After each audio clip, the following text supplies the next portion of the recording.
હાલો, કેમ છો બધા? મજામાં? તો બધાને જય શ્રી કૃષ્ણ, જય સ્વામિનારાયણ, હર હર મહાદેવ, જય શ્રી રામ. તો આજ આપણે વાત કરવાના છીએ રક્ષાબંધનની. રક્ષાબંધન એટલે રક્ષા કરવાની. રાખડીના 7 સૂતરના તાર લઈ અને એની હાથ ગાંઠ વાળવાની. હાથે ગાંઠમાં દેવી દેવતા 33 કરોડ દેવતા, 56 કરોડ યાદવો, 66 કરોડ સ્વરૂપમાં સામુંડાય, દેવો, ગંધર્વો, ઋષિઓ, મુનિઓ, સતીઓ, સાધવ્યો બધાને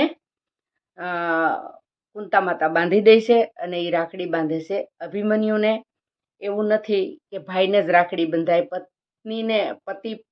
પત્ની પણ પતિને રાખડી બાંધી કે રક્ષા માટે. અને ઇન્દ્રાણીએ ઇન્દ્રને બાંધી હતી અને જમનાજીએ યમરાજને બાંધી હતી. તો કુંતા માતાએ અભિમન્યુને બાંધી હતી રાખડી.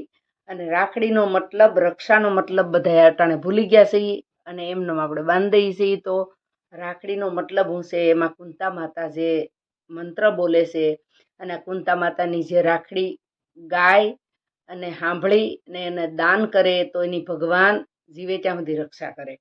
આવું આ મહાભારતના સકરાવામાં લખાણ છે. ને સકરાવાના યુદ્ધમાં અભિમન્યુ જાય તો એ કુંતા માતા રાખડી બાંધે છે. અભિમન્યુના સકરાવામાં અભિમન્યુને યુદ્ધે જવાનું છે તો સબુદ્રા રોવે છે. તો કુંતા માતા કહે છે કે તું હુતરના હાથ તાર મને આપ ને હું એની રાખડી કરું ને રક્ષા બાંધું અભિમન્યુને. પછી જોઉં છું કે બ્રહ્મા, વિષ્ણુ, મહેશ કોણ એનો વાકો વાળ કરે છે.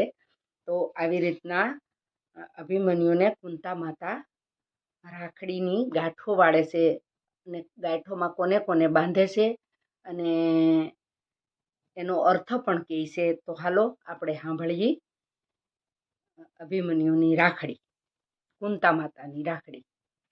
ગાંઠો હાથ વાળે છે. ગાંઠો વાળવા લીધી, તેમાં શું શું વસન બોલા સત્યવતી કુંતાય. રક્ષા સાંભળી દાન દે તેની પ્રભુ કરે રક્ષાય. રક્ષા સાંભળીને દાન દે એની પ્રભુ કરે રક્ષાય.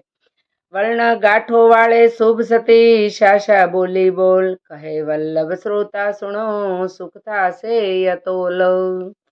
હવે હાથ ગાંઠું વાળે ને કેવી રીતે વાળે છે ગાંઠ? પેલા ગાંઠ વાળે અને એમાં જે બોલે છે એના અર્થ પાછા કહે છે.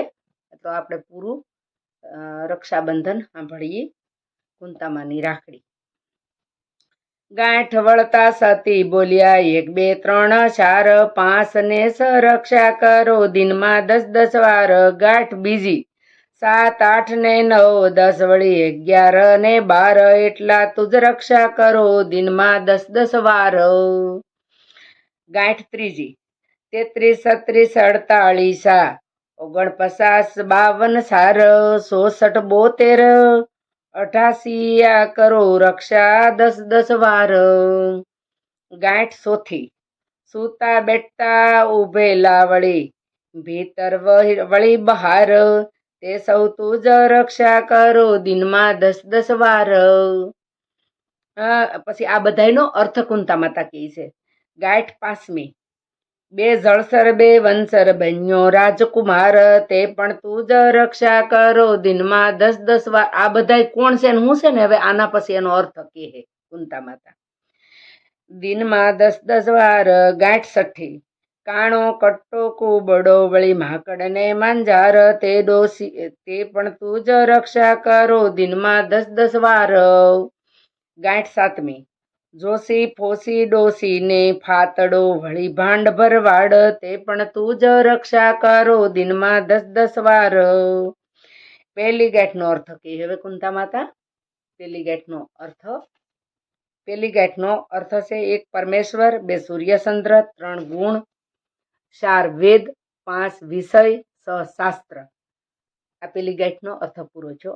બીજી ગાંઠનો અર્થ 7 સમુદ્ર, 8 તે અષ્ટકુળ પર્વતા, 9 તે નવકુળનાગ, 10 અવતાર, 11 તે 11 રુદ્ર, 12 તે 12 મેઘ. ત્રીજી ગાંઠનો અર્થ 33 તે 33 કોટી દેવતા, 36 તે 36 રાગણી, 48 તે 48 અગ્નિ.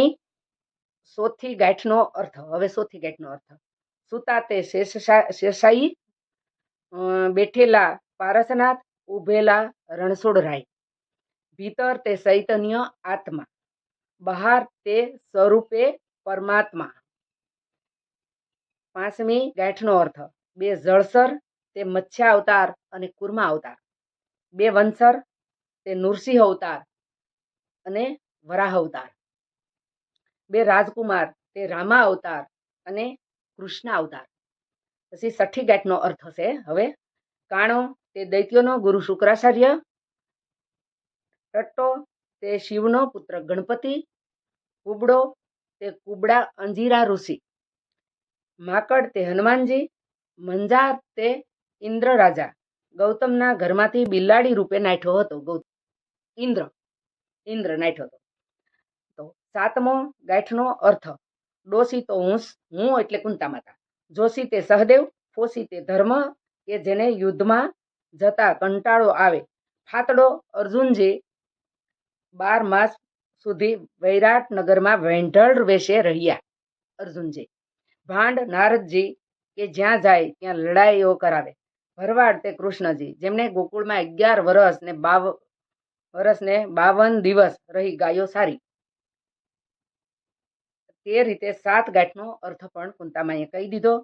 પછી કુંતામા કહે છે કે હવે દીકરા તમે યુદ્ધે જાઓ, કુંતાજી રક્ષા બાંધી યુદ્ધે જાઓ, રક્ષા સાચવી રાખશો તો નહીં થાય તમારો કાંઈ વાંકો વાળા. રક્ષા આવી રીતે કુંતા માતાએ અભિમન્યુને રાખડી બાંધી. આ બધાય દેવી દેવતાઓને બાંધી દીધા, એમાં બધાય આવી જાય છે. તો આ જે રાખડી સાંભળીને જે દાન કરે એને ભગવાન હંમેશા રક્ષા કરે. તો તમને ગમે તો આ રાખડી બીજાને પણ મોકલજો. આવજો બધાય. જય શ્રી કૃષ્ણ, જય સ્વામિનારાયણ.